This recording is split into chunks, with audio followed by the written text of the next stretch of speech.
देखिए, गोल्डन दास जी के मामले में जो कानूनी प्रक्रिया है वो तो हो ही रहा है। हम लोग संविधान मानने वाले लोग हैं, संविधान का सम्मान करते हैं।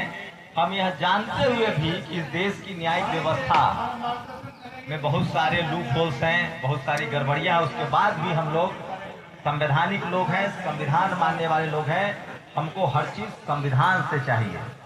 तो गोल्डन दास जी का जो मामला है वो सब जुडिश है, न्यायालय में है। हम लोग उसका सम्मान करते हैं। जो भी न्यायालय का फैसला होगा वो सर आंखों पर। लेकिन मैं एक बात कहूंगा कि इस देश में कुछ ऐसे घटनाएं हुई हैं जो हमें मजबूर करता है कि हमारे खासकर आंदोलनकारियों के साथ अन्याय हुआ है। उसी बिहार में बाबू जगदेव प्रसाद को सड़कों पर मार दिया गया, कोई बचाने वाला नहीं मिला। और गोल्डन दास जी के जो रिहाई के लिए आप लोगों ने मांग रखी है, गोल्डन दास जी कोई रेप की घटना करके जेल नहीं काट रहे हैं जो हम लोग को शर्मिंदगी हो। रेप की घटना करने वाले को इस देश में लोग माला पहनाता है, ये सब जानते हैं। गोल्डन दास जी किसी चोरी चकारी में जेल में नहीं बंद है कि हम लोग को शर्मिंदगी होगी। इस देश में कानून व्यवस्था की धज्जियां उड़ाने वाले को लोग पैरवी करते हैं, रेपिस्टों की पैरवी करते हैं। हम सब जानते हैं गोल्डन दास जी एक सामाजिक कार्यकर्ता है, बहुजन कार्यकर्ता, इसलिए उनको ये सब झेलना पड़ रहा है। उसके बाद भी अगर घटना की मेरिट पर बात की जाए तो ये सच है कि वहाँ के पुलिस ने भी माना है कि बच्ची की हत्या हुई है, बच्ची दलित समाज से थी। सवाल है कि बिहार सरकार के मंत्री भी वहाँ गए थे, member of parliament Pappu Yadav भी गए, रामजी गौतम भी गए, तमाम सोशल एक्टिविस्ट गए, उन पर भी कार्रवाई होनी चाहिए थी। गोल्डन दास को जानबूझकर फंसाया गया है क्योंकि वो थोड़ा पुलिस की व्यवस्था से भी बर्बाद करते थे। इसलिए मैं कह रहा हूँ हम लोगों को इस लड़ाई को संवैधानिक तरीके से लड़ना है, कानूनन तरीके से लड़ना है। न्याय हमें मिलेगा, बाबा साहब के संविधान पर हमें भरोसा है। और कॉलेजियम के जजों के बाद भी हमें जुडिशियल सिस्टम पर भरोसा है, क्योंकि हम लोगों को रत्ती भर भी जमीन नहीं चाहिए, रत्ती भर भी कोई चीज नहीं चाहिए बिना न्याय के। तो गोल्डन दास जी एक सोशल एक्टिविस्ट है, सामाजिक कार्यकर्ता है, और हमें उनके न्यायिक पक्ष को देखते हुए, उनके आंदोलन को देखते हुए, उन्होंने कोई ऐसा क्राइम नहीं किया है जिसके लिए हमें शर्मिंदगी हो। वो एक सोशल एक्टिविस्ट है, एक बड़ी कंस्पिरेसी है। और मैं फिर कह रहा हूँ, पुलिस का बयान है कि जो पीड़ित बच्ची थी उसके साथ रेप नहीं हुआ है। ये पुलिस का बयान है, ये जब कोर्ट से आएगा तो हम लोग मान लेंगे। अभी पुलिस का बयान है और हम लोग फिर कह रहे हैं, हम लोग न्यायिक लोग हैं। पुलिस की व्यवस्था को हमने उलटते पुलटते देखा है।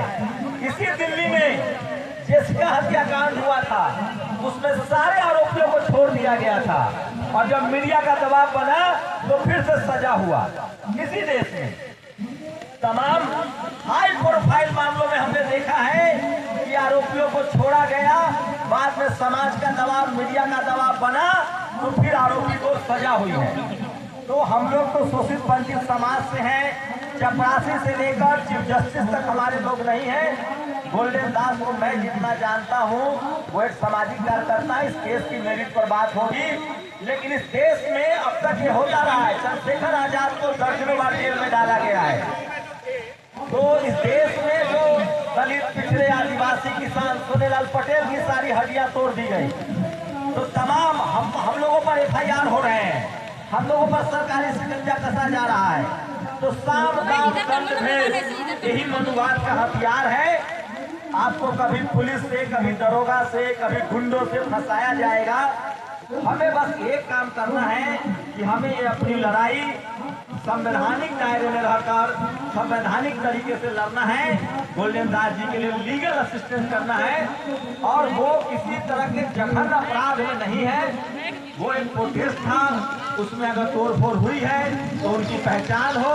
हम लोग कोशिश करेंगे कि उनको न्याय मिले और सही न्याय हो। अगर गोल्डन दास दोषी हैं तो ये कोर्ट तय करेगा, अगर गोल्डन दास निर्दोष हैं तो वो कोर्ट से बयान होंगे। पुलिस के कह देने से, ये वकील साहब बताएंगे, कोर्ट में पुलिस का बयान एडमिसेबल नहीं होता है, उनको प्रूफ देना पड़ता है, प्रूफ। तो तमाम लोगों ने जो आप लोगों ने सौदादी दिखाई है, मैं दिखा रहा हूँ और मैं फिर कह रहा हूँ, गोल्डन दास के लड़ाई को संवैधानिक तरीके से लड़िए। और वो एक बहुजन प्रोटेस्टर्स है, इसकी भी उनको कीमत चुकानी पड़ रही है। और हमें लगता है कि उन्हें संवैधानिक तरीके से, लीगल तरीके से हम लोग को असिस्टेंस करना चाहिए। और इस मैसेज को देश भर में पहुंचाइए सोशल मीडिया के जरिए, ताकि हमारे जो बेहतरीन वकील हैं, सामाजिक आंदोलनकारी हैं, वो सब लोग खड़ा हो। मैं फिर कह रहा हूँ, गोल्डन दास पर कोई ऐसा आरोप नहीं है, न उन्होंने चोरी की है, न चकारी की है, न उन पर कोई जघन्य अपराध है कि हमें शर्मिंदगी होगी। वो बहुजन समाज के प्रोटेस्टर्स हैं और बहुजन समाज का इस मामले में मैं कोई अभी टीका टिप्पणी नहीं कर रहा हूँ मेरी पर, लेकिन पिछला इतिहास आप देखेंगे तो तमाम SC ST OBC समुदाय के, अरे हमारे बड़े बड़े नेताओं को जेल में डाला गया है। अभी हेमंत सोरेन जेल से आए हैं, लालू यादव को जेल खटवाया गया, मायावती जी को भ्रष्ट कहा गया, जांच झेली है। अरे मुलायम सिंह यादव जांच झेले हैं, शिबू सोरेन को जेल में डाला गया। तो हमारे तो CM PM MLA MP को जेल में डाल दिया जाता है। तो हम लोग किस खेत के मूली हैं भाई? तो हम लोग जुटेंगे, साथ रहेंगे, संवैधानिक तरीके से लड़ेंगे, तभी हम लोग अपना मान सम्मान बचा पाएंगे। इसलिए गोल्डन दास की जो रिहाई के लिए आप लोग प्रोटेस्ट कर रहे हैं, ये संवैधानिक दायरा है अपनी बात कहने का। हमें उनको लीगल असिस्टेंस भी करना होगा, हमें अपने वकील, सामाजिक कार्यकर्ताओं को दूर करना पड़ेगा। बहुत बहुत शुक्रिया। अगर आपको लगता है कि हमारा काम बहुजन समाज के लिए महत्वपूर्ण है, तो आप हमें आर्थिक सहयोग के लिए सीन दिखाए गए QR कोड स्कैन और फोन पे और गूगल पे और UPI और बैंक अकाउंट में कर सकते हैं। फोन पे, गूगल पे 9250529129, UPI 9250529129 @YBL। Bank account state bank of